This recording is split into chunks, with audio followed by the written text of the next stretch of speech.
Welcome, Chemistry 1B, Unit 5, Video Example 9. There's no question posed in this example, but you're given a table, and given that it talks about activation energy in the previous slide before this video's example starts, implies that you need to do something about the activation energy. So this question basically is asking you to calculate the activation energy for the reaction that you're seeing at the top here. Okay, so we see we have temperature that's been recorded in degrees C. It's been converted to Kelvin. There's the reciprocal temperature being given here to us. We're also given the rate constants at each temperature, and then the natural log of the rate constant has been provided for us as well. If we know anything about calculating the activation energy, we need to do what's called an Arrhenius plot.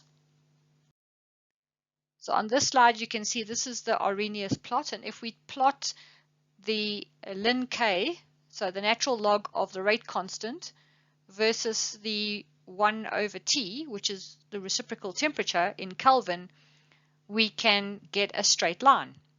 And the straight line is going to yield a slope and an intercept. And from our theory, we know that the intercept gives us A, which is the frequency factor, and the slope gives us negative EA over R. So we're able to determine the activation energy from the graph. How are we going to do this? Well, it's quite a simple process from using a graph. We remember that we take 2 points. Okay, we pick 2 points on the line. So the first point is one arbitrary point listed over here, and the second point is the arbitrary point listed over here.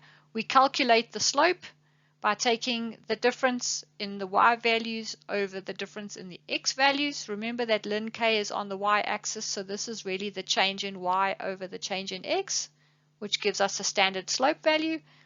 And so we then end up with the value for the slope to be this value over here once we've done the calculation, and this is equal to negative EA over R.